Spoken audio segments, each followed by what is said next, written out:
Hey guys, last year me and my husband were able to make so much progress on our debt-free journey, and in today's video I want to share with you how much debt we were able to pay off, what those debts consisted of, and pretty much how we were able to do it. So if you're interested in seeing this video, make sure you stay tuned.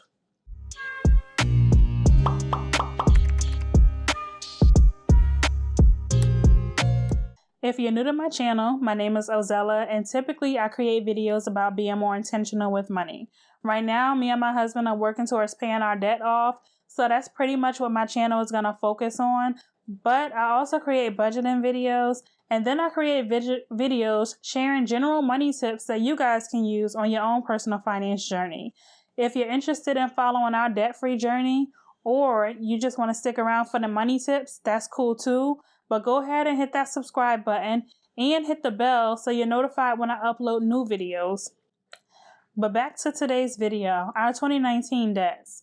Now, the way I'm going to be sharing these debts with you, I'm going to be telling you them in the order of least balance or least amount that we paid off to the highest amount. But I do want you to know that last year, me and my husband, we didn't follow any specific debt payoff plan. So there was no rhyme or reason as to how we decided to pay the debt off. We kind of just got into the right mindset and just kept it moving from there and paid off things as we saw fit. Now, we could have paid off more debt than we paid off. However, we decided that we was taking our family of 6 on a cruise, a 7-day cruise, and we were able to cash flow that. Flights, hotel, cruise, food, everything like that. We paid for it all in cash. We didn't use credit cards. That's kind of a big accomplishment for us because typically in the past, we would have been putting everything on a credit card and worried about it later. So like I said, 2019, it was all about a mindset shift for us.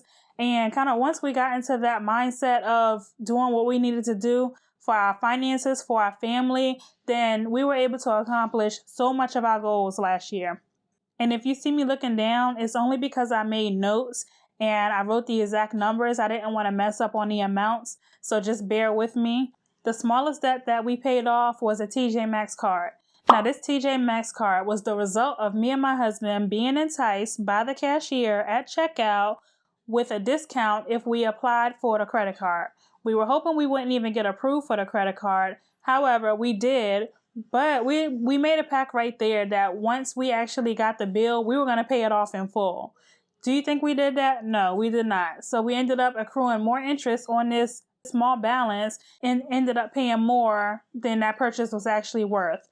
So if you ever at checkout and they tell you you could save 20% for applying for their store credit card, do not do it. Please don't do it. Save yourself. Okay? Now, the next thing we paid off was a cheerleading bill. My daughter was in competitive cheer, and if you know anything about competitive sports, they are expensive. She decided she did not want to do it, and we were kind of happy, okay? Saving us some money.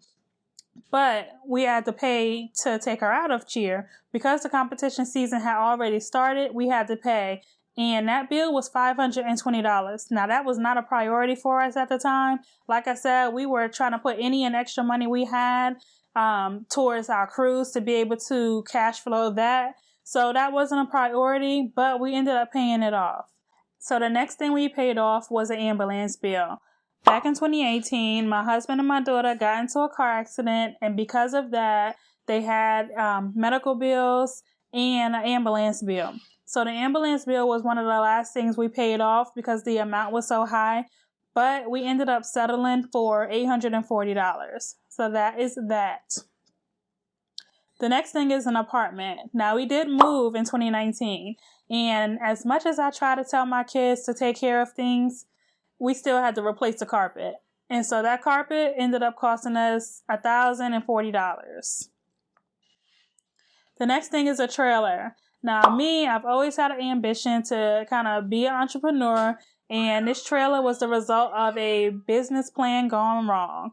So we ended up paying $5,000 towards this trailer and selling it. Now, the person that we sold the trailer to made out on a really good deal because, of course, we couldn't sell the trailer for what it was worth, but we paid it down just enough to be able to have somebody be interested in purchasing it. All right, so the next two debts were our vehicles, and this was the bulk of our debt. So my car, which was $11,000, and then my husband's truck, which was $24,000. I've already told you he got into a car accident in 2018. He ended up totaling that vehicle. So, silly me, I told my husband, it's time for you to get the truck you've always wanted. This is a sign. You totaled your car, now it's time to get your truck. We thought because we can afford the car payment that we could really afford this truck, but we were really drowning after that truck payment. Our car payment, our auto loan payments came to almost $1,000 a month just in car loan debt. So early last year, I was watching a video on YouTube. I believe her channel is Frugal Freak. And she was kind of explaining about how her husband had this truck and they wanted to sell it, but they were underwater on it. And if you're not familiar with underwater, it's basically when you owe more on a car than it's worth. So if your car might be worth $5,000, but you may owe $10,000. Well, you can't just go sell your car for $5,000 because you still have $5,000 left that you're in the hole. So I was watching the video and she was explaining how she was going to kind of dig herself out of that car or that truck loan. That got me to thinking. And really, like 2 weeks later, me and my husband were sitting at Maxx trying to see if we can get our cars appraised. We didn't end up going with Maxx. We ended up going with Enterprise. If you didn't know, Enterprise also appraises cars and they buy cars. Pretty much what we did was we went and got the cars appraised. The difference between how much we owed on the car and how much the car was actually worth, we ended up rolling that over into our personal loan. We already had a personal loan and our credit union ended up rolling everything into that one loan. So now we have a smaller payment each month, and then we were able to basically trade $50,000 worth of debt for less than $15,000 worth of debt. And then we had some miscellaneous hospital bills, and I just put this at the end because I don't really know exactly how much we paid off. I just know we had a lot of bills. It could be more, it could be less, but I just estimated $1,000. But in total, we were able to pay off $43,000, $725. Now, granted, a lot of that debt that we released does come from our car loans or the vehicles that we got rid of, but I'm still including them because our simple mindset change is an achievement by itself. There are so many people that are holding on to materialistic things, and it's really setting them back because there's some things that you can let go of that will end up bringing you money or saving you money. We traded our car loans in for some cash vehicles. Me and my husband now both drive a 99 Lincoln Town Car, and it is over 20 years old, but them things, they drive smooth, okay? And when we were looking for cash vehicles, we were looking for vehicles that offered us some longevity and that were known to be long-lasting vehicles and good vehicles. I challenge you to look at all the things that you spend money on and figure out what it is you can let go that can either save you money in your budget or bring you additional income so that you can pay off some things. What do you have? Do you have some things in your closet that you can get rid of? Because there's Poshmark, there's Mercari, there's eBay. You can sell those things and make money to pay off your debt. Now, granted, me and my husband, we kind of made a line in our budget to pay extra towards debt. But as I already told you, our focus was making sure that we can cash flow that cruise.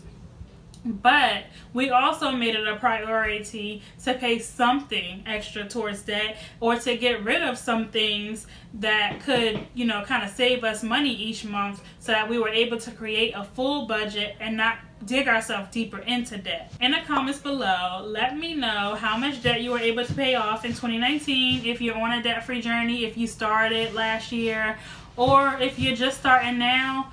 Leave a comment and let me know how much debt you want to pay off in 2020. Let's crush these goals, you guys. We can do this. We got this. It's a new year. Change your mindset. Get focused. Let's get it done. And I'm going to sign off with that right there. Bye.